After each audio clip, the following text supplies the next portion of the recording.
가인이 만나는 사람은 누구일까? 다시 말해서 가인을 죽이려고 했던 사람은 누구일까? 한번 생각해 봤어요. 굉장히 어려운 주제인데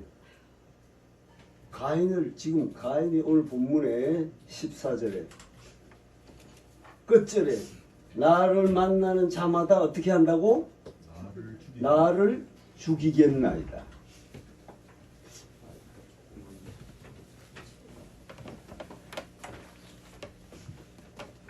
자, 여기서 우리가 한번 생각해 보는 것은 가인은 인류 최초의 살인자야.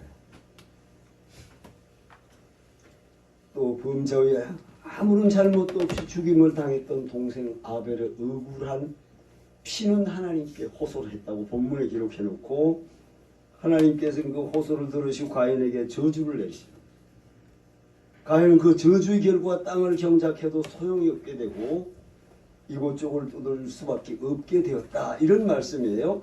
이때 너무도 극심한 죄책감을 느낀 가인은 하나님께 이런 고백을 합니다. 내가 땅에서 피하여 유리하는 자가 될지라 무릇 나를 만나는 자가 나를 죽이겠나이다. 그럼 누구야 누구? 가인 말고 아벨 말고 누가 있을까? 그죠? 하나님께 죄를 범한 가인이지만 긍휼히 여기시고 가인에게 표를 줘. 오늘 15절인가요? 15절에 표를 주는데 그러면 이 표는 뭘까? 한번 생각해 봅니다. 죽임을 당하지 않도록 표를 준다. 그래서 창세기 1장부터 가인의 범죄 사실이 기록된 창세기 4장까지는 단 4사람 가인, 하와, 이거 잘못 제가 써놨네. 아담, 하와, 가인, 아벨인데 제가 오타가 났어요. 아담, 하와, 가인, 아벨만 등장했습니다. 그렇다면 가인이 죽임을 당할까봐 두려웠던 사람은 누구며 그가 받았던 표는 또 무엇인가 한번 알아봅니다. 여러분, 이 굉장히 자, 그렇다면 첫 번째 아담의 가족 구성과 가인의 범죄 시기를 보면은 창세기 4장과 4장 1절로 2절은 가인과 아벨의 출생 기록으로 시작합니다. 우리는 이 짧은 문장 속에 상당한 시간이 흐른다고 포함되어 있음을 알 수 있습니다. 하와는 가인을 낳은 후에 또라는 들어가서 아들을 낳았기 때문에 그리고 2절에는 그들의 직업이 소개되어 있고 가인과 아벨의 직업을 가질 정도가 되려면 적어도 청년 나이는 되지 않았을까? 그죠? 청년 나이는 되는데 이 역시 적지 않은 시간적 간격이 있다.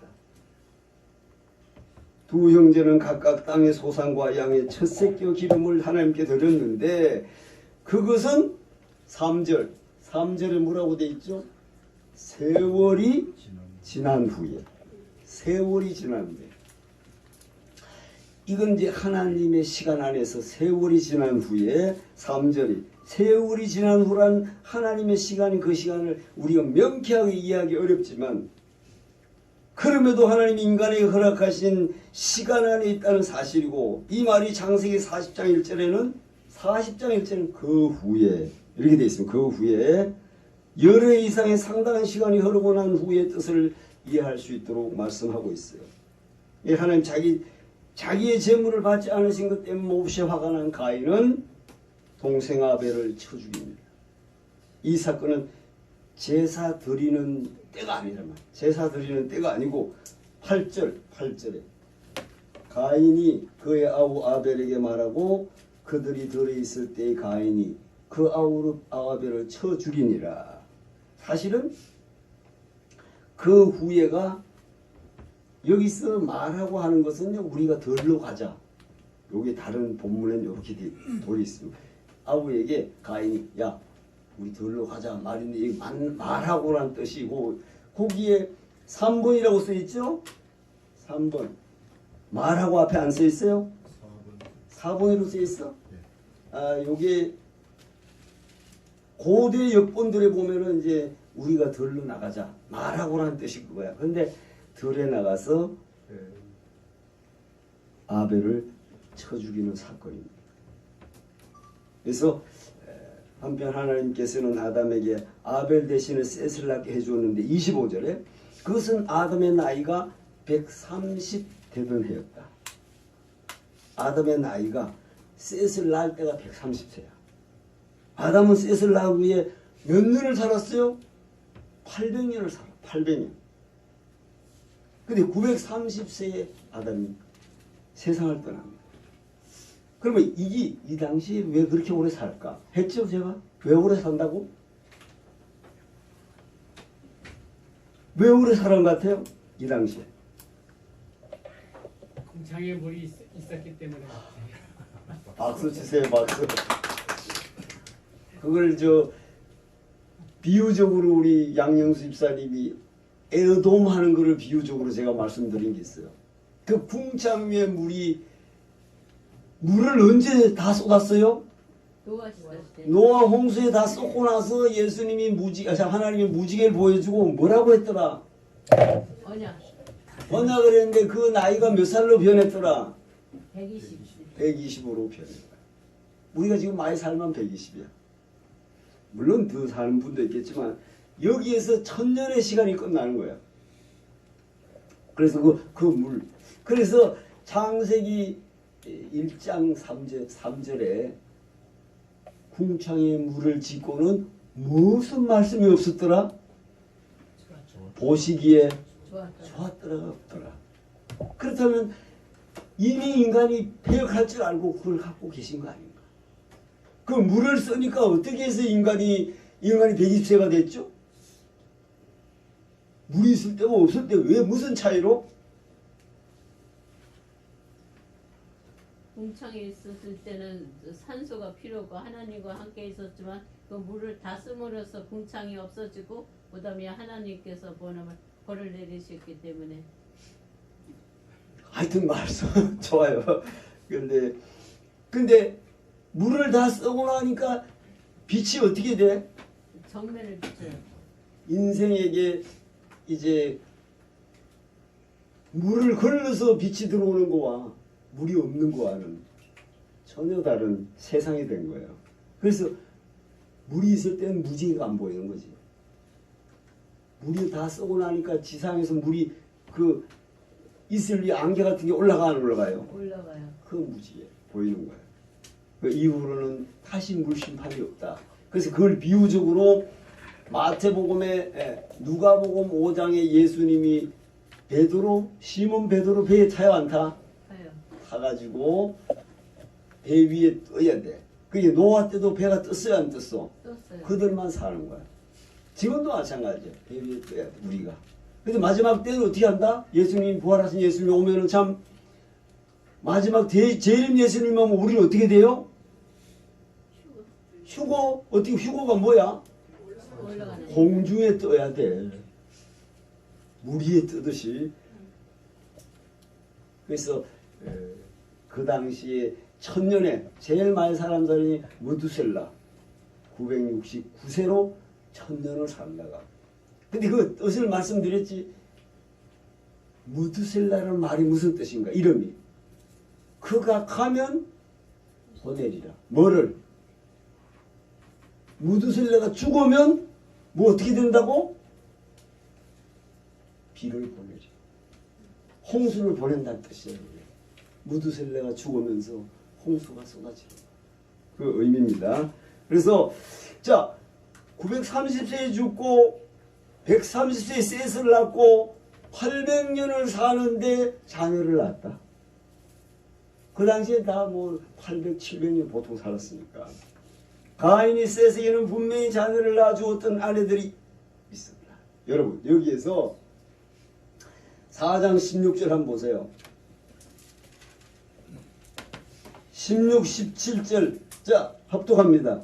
가인이 여호와 앞을 떠나서 에덴 동쪽 롯 땅에 거주하더니 아내와 동침함에 그가 임신하여 에녹을 낳았죠. 가인이 성을 쌓고 그 아들의 이름으로 성을 이름을 에녹이라 하니라. 그 아내가 누구지? 아내. 그죠?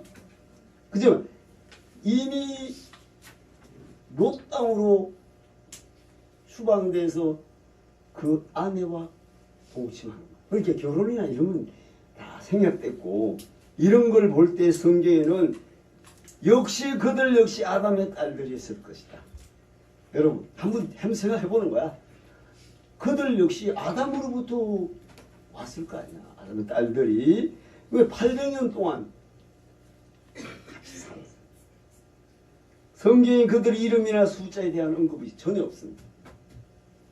다만 성경의 모든 역사와 관심사를 다 기록한 책이 아니야.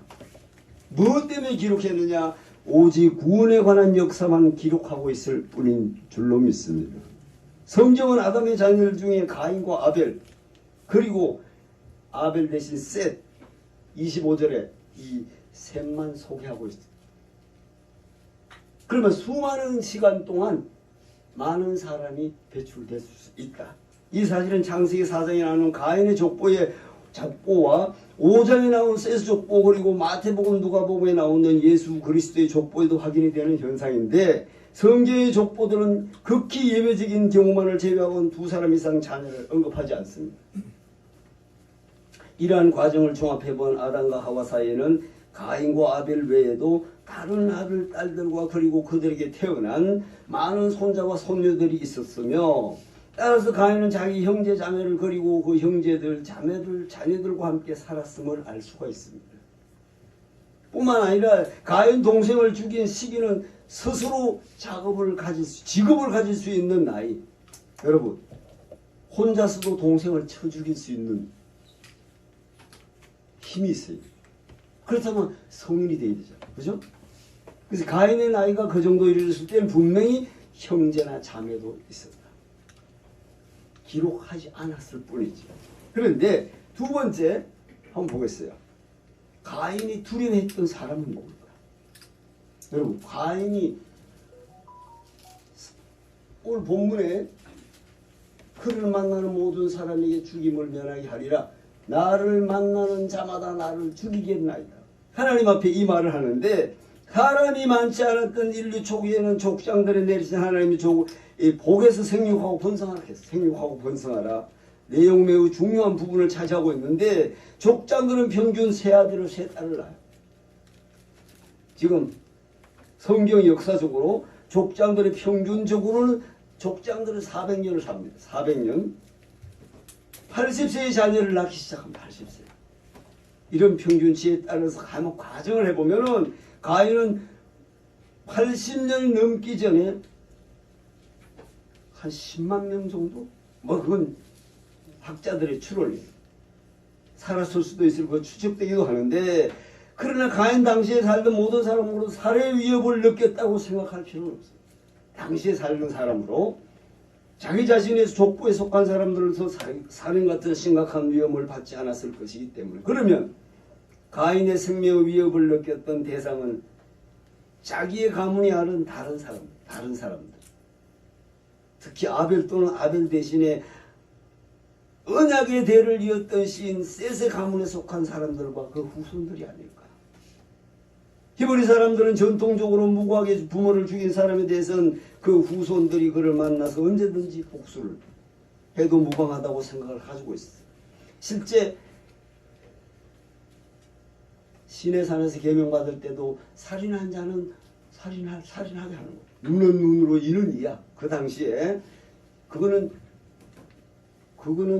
시내산 계명을 받을 때부터고, 그 전에도 사상도 마찬가지다. 어떤 이런 사상을 고엘 사상이라고 합니다. 고엘 사상. 그들에게 가나안 정복 후 땅의 분배 과정과 도피성 제도, 도피성 있잖아요. 도피성을 왜 줬죠? 도피성. 실제 고의적으로 사람을 죽였으면 도피성에 들어가요? 못 들어가? 들어가도 안 돼. 그럼 고의가 아닌 경우에 사형을 당할까봐 도피성을 예비해. 우리 지금 거의 성경전기 지금 우리나라에 똑같이 적용하는 거예요. 그래서 삼심제가 있네. 우리나라 삼심제. 대법원까지 가야 돼. 대법원까지 가는 바람에 국회의원 4년 다 해먹어. 그래 안 그래? 그 고봉이 뭐 국회의원이 뭐 천만 원에다가 8명 9명 보좌관 어마어마한. 비용이 들어가요. 그래서 아무튼 애매히 사람이 죽는 경우가 있을까 봐 죄를 뒤집어 쓰고 실제 이 인류의 법이 성경이 거의 다 그 법이다. 이거 생각하시면 되고 가나안 정복국 땅의 분배 과정에서도 도피성 제도를 준 것이 그겁니다. 그래서 모세를 통해 도피성을 만들었잖아요. 어둠이 빛과 함께 있을 수 없고 빛이 들어가면 어둠은 없어집니다. 말의 뜻에 어느 시대나 장소를 망라하고 죄인은 아무런 강요 없이도 항상 다른 사람, 특히 선한 사람들과 대립적 관계에 가지기만 해요. 잘 보세요. 우리가 가해 같지 않은가? 동생을 죽이고 내가 동생을 지키는 자니까. 지금 살인하는 사람들 그 말 해요? 안 해요? 난 안 죽였다 하지. 똑같아요. 가해랑 똑같지 않아요? 그럼에도 여러분 살인자도 구원받을 수 있다 없다? 있다. 얼마든지 있다. 그래서 이런 현상은 죽음 후의 이유까지도 천국과 지옥으로 여러분 나뉘어지는 천국과 지옥. 그래서 그렇다면 살인자도 세상 사람은 용서하지 못해도 예수와 함께하면 구원받을 수 있어요. 그럼에도 마지막 구원받은 자는 감옥에 있어도 초연히 죽음을 맞이한다는 거죠. 그게 달라요. 예수님, 성령님 맞이한 분은 그렇게 한다는 거. 그걸 우리가 기억해 보면서 세 번째, 자, 가인이 받았던 표는 무엇일까? 하나님께서는 중한 재벌로 견딜 수 없어 하는 가인을 안심시키고 가인에게 표를 주어 누구에게든 죽임을 당하지 않도록 보장해 줍니다. 15절에 그럼 가인이 받은 표는 뭘까? 여러분, 표라는 본래 표는 기념비, 점검물, 깃발, 표시. 옛날에는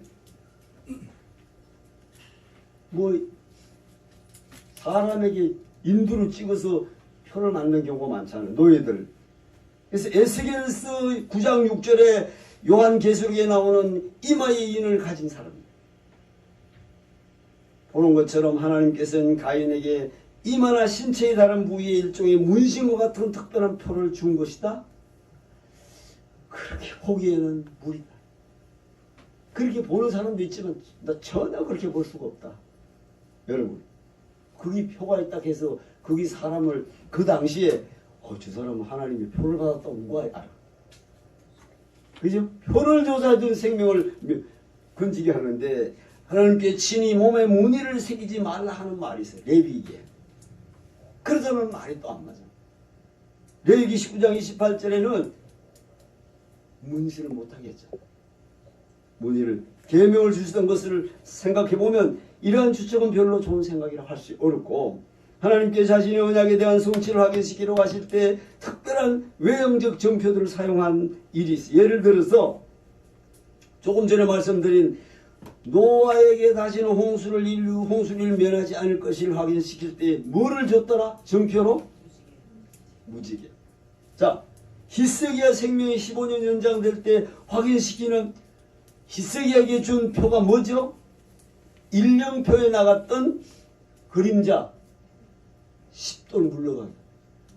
이건 하나님 밖에 할 수가 없어.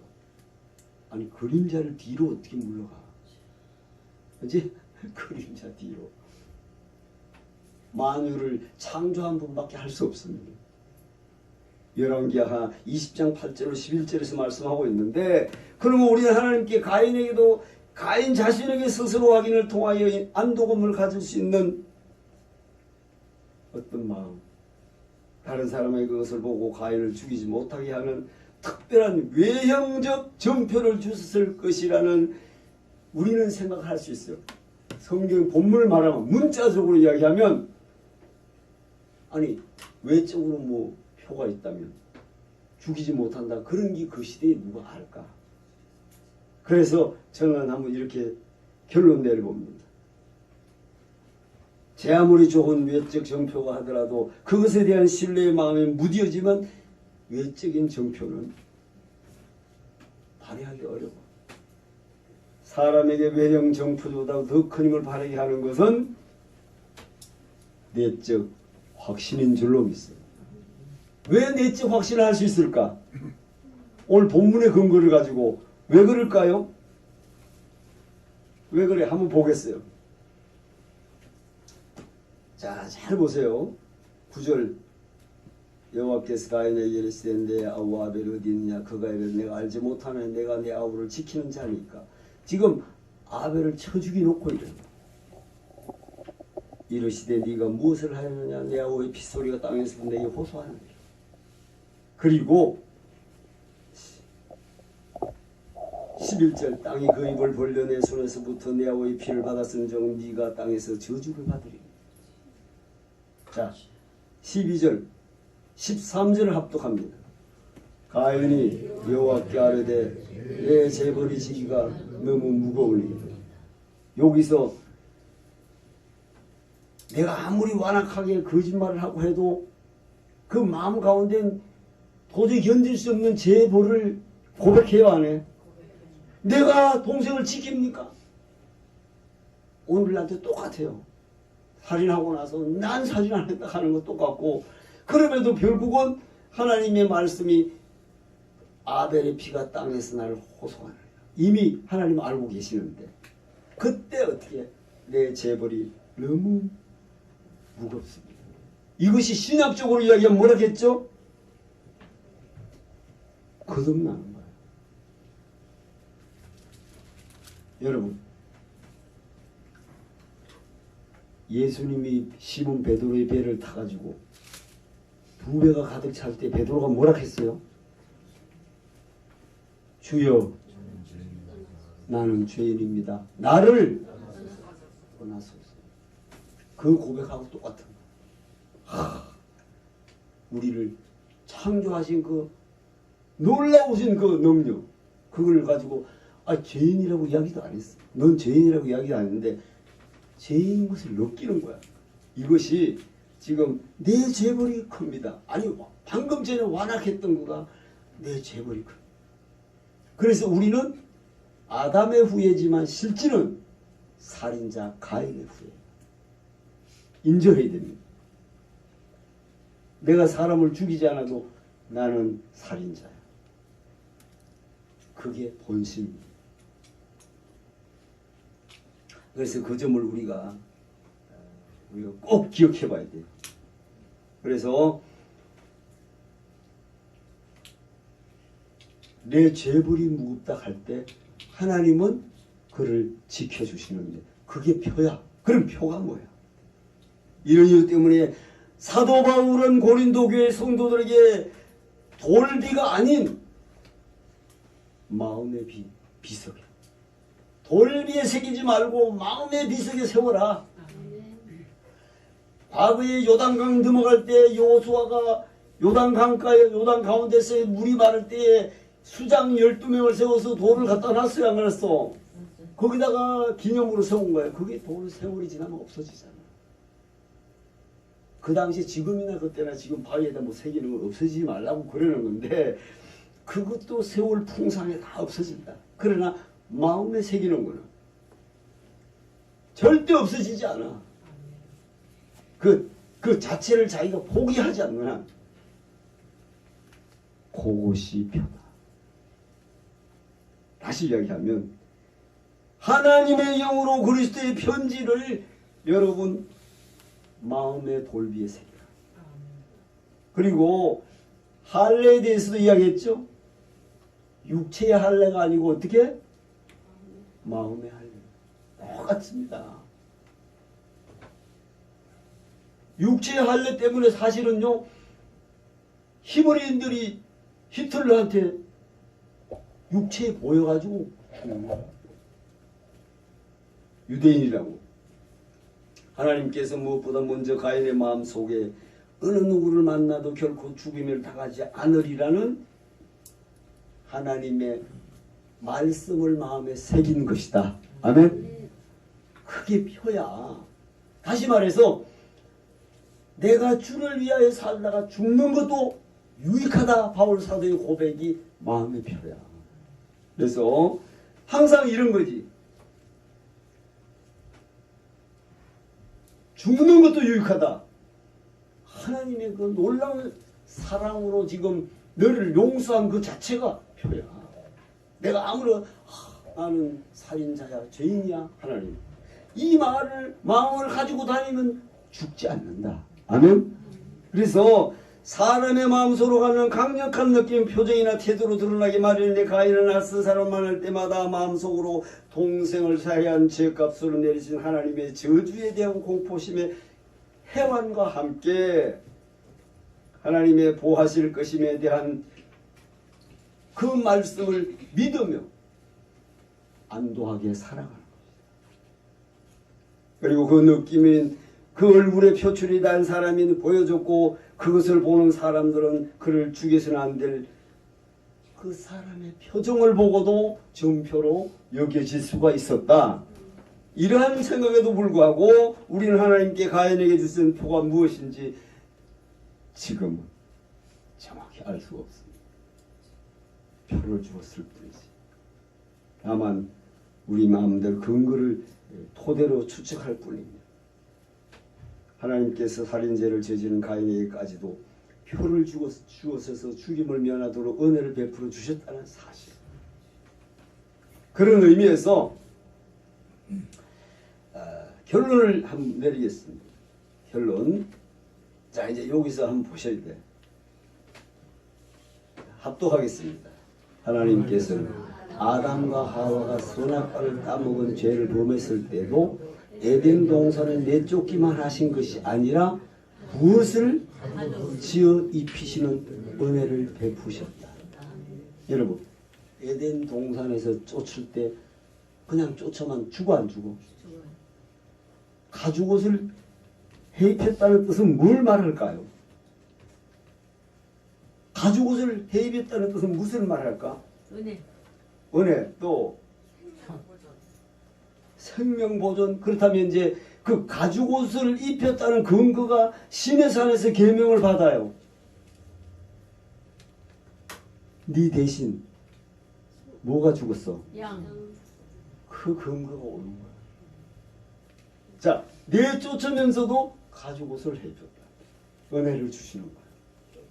네 대신 양이 죽었다. 그게 이제 다시 율법적으로 내려오는데, 그래서 하나님의 공의를 실행할 때 사랑을 잊지 않으시는 그 마음, 그리고 다시 자 합독합니다.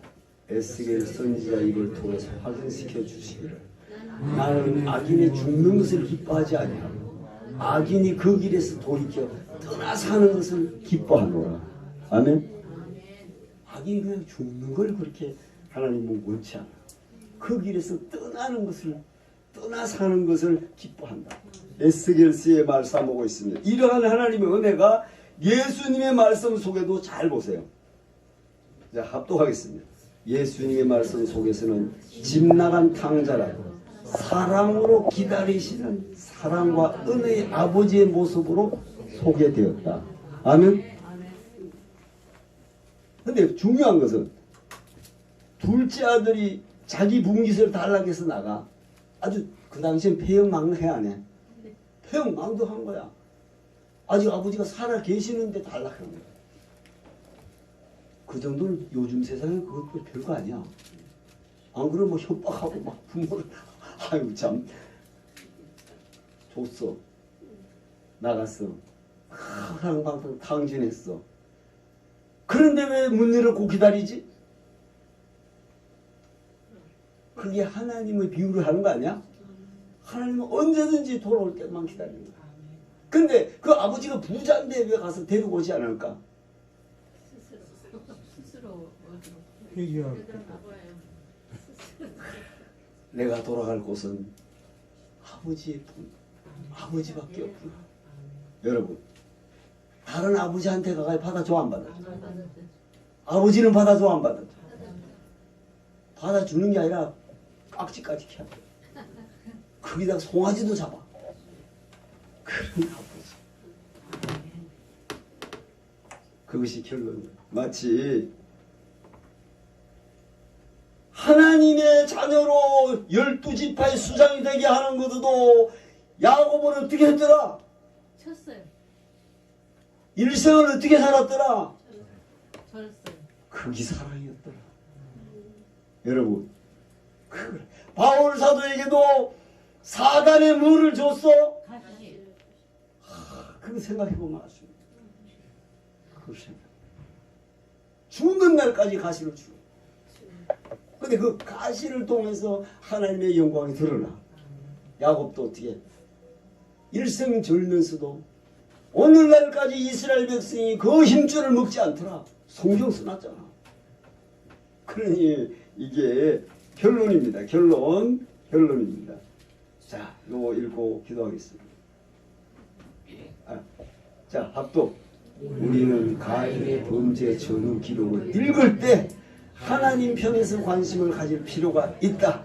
그리고 자, 그 기록 속에서 아무도 모르게 가인의 죄를 밝혀 그 대가를 치르게 하시는 하나님의 공이 자기의 죄가 큰 것을 얘기합니다. 처음에는 완악했는데 아니 완악한 사람도 계속 사랑으로 대하면 죄를 뉘우쳐 안 뉘우쳐? 회개할 때 여러분 회개할 때가 본문이 뭐죠? 내 재벌이 너무 무겁습니다.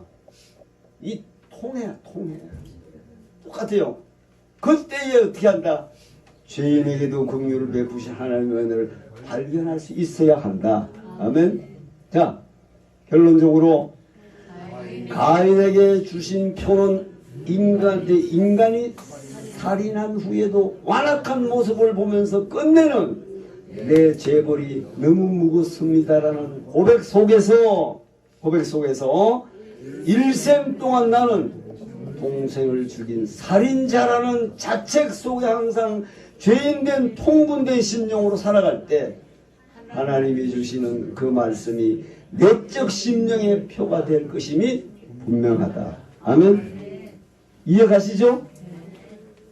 나는 죄인이야. 그런데 하나님 나를 용서하셨어. 이게 표입니다. 사는 동안 야곱이 일생을 절듯이 하나님 죄인입니다. 동생을 살인한 죄인입니다. 이게 표야. 어떤 문제 앞에서도 이후로는 하나님의 말씀이 저를 다시금 그런 환경을 만들지 않는 그런 믿음 안에서 사신 줄로 믿습니다.